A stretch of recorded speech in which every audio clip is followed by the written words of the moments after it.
Weinke, can you hear us? I got you. Perfect. All right, here we go. We'll start. Hit the raise your hand function, and we'll call on you. And a reminder: please mute your line after you ask the question. We'll start with David Ubben.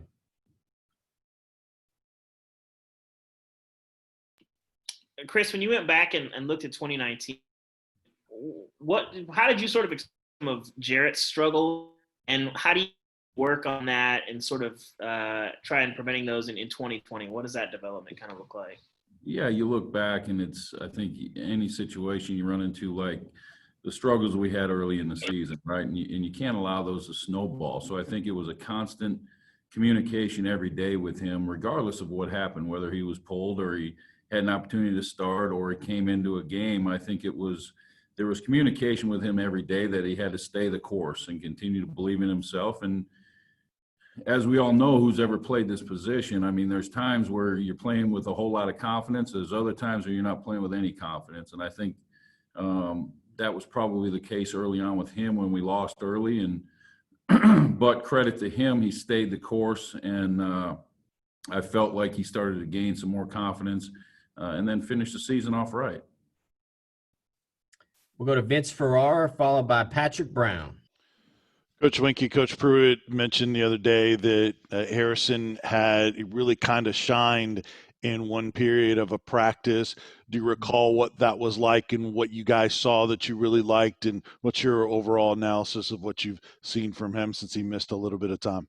Yeah, he did miss a little bit of time, and that always hurts. And for a guy that was able to come in early and not be able to go through spring ball, hurts you a little bit in terms of your growth and development. And I think the biggest thing for him is he's learning a new language, right? And we always say that, hey, when you're not sure, you're going to probably play a little bit slower. I think the biggest thing with him is continue to progress, continue to learn the system. He can make all the throws. There's no doubt about it. What you're trying to create with this young man is, one, an understanding of exactly what we're asking him to do, and then be able to process the information and then do it with a sense of urgency. And that's hard right now for any young quarterback. So I think what he was able to do on a couple of concepts the other day in practice when he got back, he was comfortable. He knew him. He felt comfortable. He knew the coverage, and the ball came out. Now we have to create that consistency with every play in our playbook. And I think you'll see that growth continue to move forward as he gets more comfortable and gets more reps.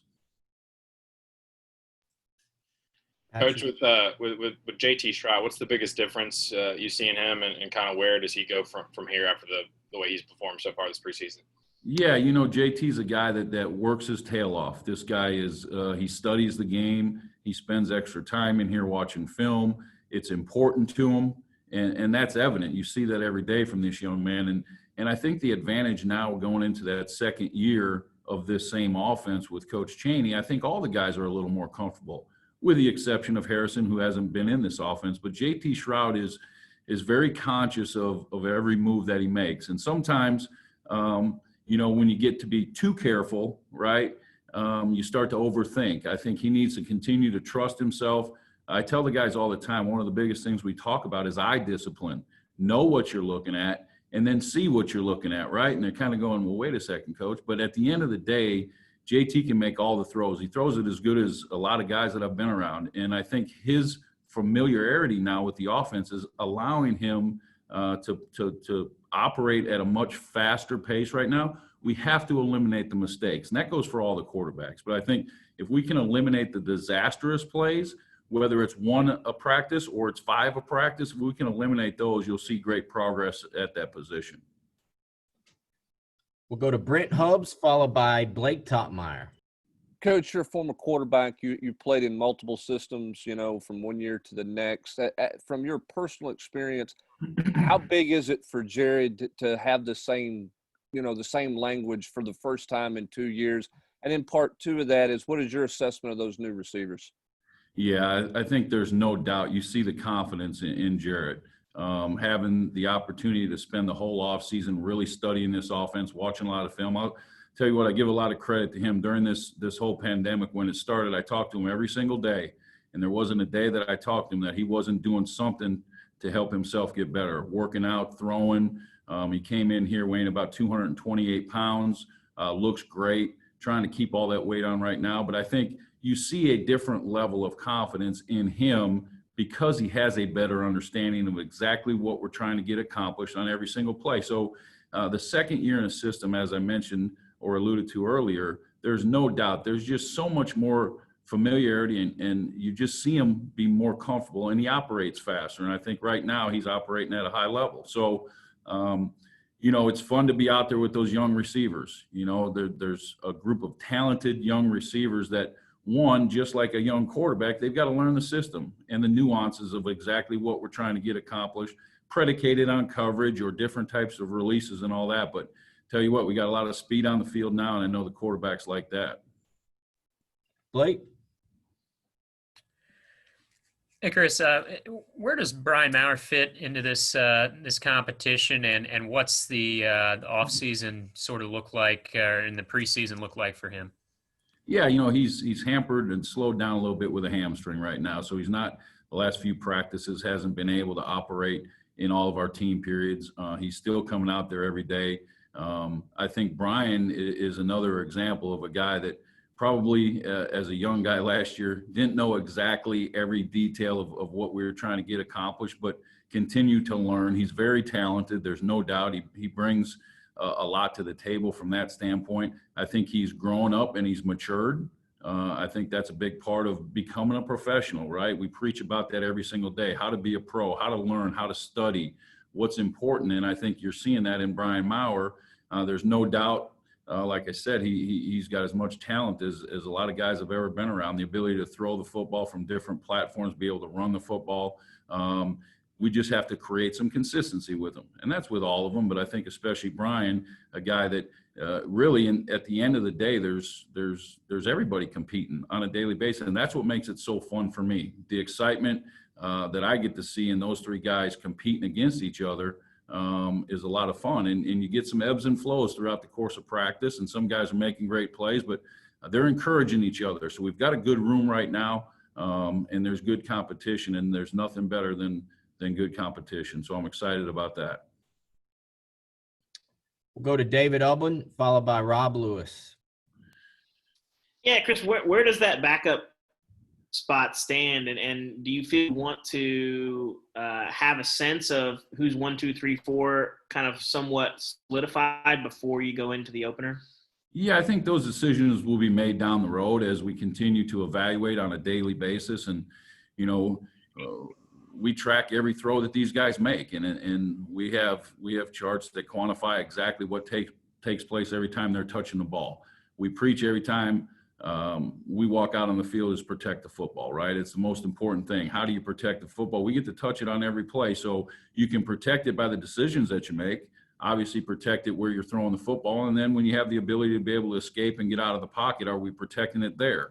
So, with all that being said, we're too early on to say, hey, where do they fall in the pecking order? I love it that we get to go out every day and those guys know that we're going to try to get equal reps and they're going to compete every day. And then the cream is going to rise to the top. So it's a process that's taking place currently. I can't put my finger on a date necessarily that you're going to decide, hey, who's the guy? But what we're looking for is progress each and every day, and those guys are getting better. So it's fun to watch them compete. Rob? Coach, you obviously know the position and you know what it's like to play quarterback in a highly scrutinized program. So you know what Jared was going through after that Alabama game last year when it was, he was just kind of in the middle of a tornado. How was it watching him bounce back from that, and how did you help him kind of deal with all that? Yeah, you know what, in those situations, fortunately or unfortunately, I've been in them. So fortunately for our guys, they've got a guy that's coaching them that understands it and has been through it. So I'm not talking about something that I don't understand. So I think it was my job not only to continue to coach them and teach them exactly what we want them to do, but more importantly, in those times of need and those tough times, that to be able to talk through those things and be able to be there as support, right? And still challenge them to continue to rise above those things. So when it's all said and done, I think it was refreshing to watch him probably be at his lowest of lows and then rebound. And it was continuous talking every single day about what we're trying to get accomplished, and just take it one day at a time. And then things will start to come together. And as we saw, they did for him later in the season. We'll go to Rick Russo, followed by Ben McKee. Hey, Chris, playing and coaching football is tough enough, but having to do it during the times we're living in, I'm curious what that's been like from your perspective. Yeah, we've learned it's kind of a new way of living, right? And what was kind of fun for me was, even while we were away, we were able to stay in touch with our players and kind of just learn new ways through technology to be able to continue to coach and teach these guys. And they've bought in. They've been outstanding. And and now it's almost become the norm for us. So it was interesting early on and trying to deal with it, with the uncertainty and the unknowns. Nobody likes that, but now that we've made that adjustment and we're kind of used to it, it's been fun. It's having to do Zoom calls obviously isn't as good as being in person with the guys, but you're still able to accomplish a lot of things. And we were able to continue to grow throughout that period. And now we're in a situation where we do get to spend time with them. So it was interesting, but we found a way. And I always say this: don't complain, don't explain, find solutions. And we found a solution to continue to develop these guys through uncertain times. Coach, you mentioned that JG is operating at a high level right now. Just what is he doing to operate at a high level? And are those things that he has tweaked since last season entering this fall camp? Well, one, I think he, as I alluded to earlier, he focused on his body, making sure he's big, strong, and fast. And he focused on those physical sides of it. But more importantly, when I say operating at a high level, that's becoming a functional thinker, taking the information and being able to process it and then execute the play. And you just see him so much faster with his feet, with his decisions. His anticipation, in my opinion, has probably been the brightest spot since I've seen from a year ago. And now that he understands the big picture, he can see it and anticipate things much better now because he's more comfortable. So it's collectively really knowing and understanding and then physically being able to put it together. And he's operating as good as I've seen him since I've been here. Last question, Vince. Coach Weinke, can you talk about the running threat at the quarterback position in college football, how important you feel that is to at least have somewhat of an ability to run the football from that position? Yeah, there's no doubt the way the game is now. I think if you look at it from a defensive coordinator's perspective, they go into game plan, they say, does a guy have the ability to hurt us with his legs or does he not? And I think their approach changes when you go into a ball game. I think the thing is right now we're not necessarily in an offense that's saying, hey, listen, we expect our quarterback to run 10 or 15 a game. We're just not doing it. That's not our offense. But what we are asking them to do is our run game is automatically built in with our quarterback when something breaks down in the passing game. And so what we've been able to teach them is that, listen, there are opportunities to run the football. Maybe it's a 3rd and 3. And we get hemmed up and there's nothing available, we're going to have to scramble and get a first down. So you see across the country, there's different types of offenses with you and the quarterback maybe more than we are. We're not going to totally remove him from the run game because we will have some stuff in our offense that will ask them to carry the football. But at the end of the day, we can't be a statue back there. You've got to have the ability to be able to execute when you get out of the pocket. And sometimes that's where the biggest plays are made. And along the same line, one of our big focuses of the last couple of practices is, hey, once we do escape, let's get into scramble mode, right? And we've made some big plays once the quarterback has escaped the pocket. So I'm excited about where we are in terms of what the quarterbacks have done with their feet when the opportunities were available. Hey, thanks, Coach Weinke. We appreciate it. Well, hey, good seeing you guys.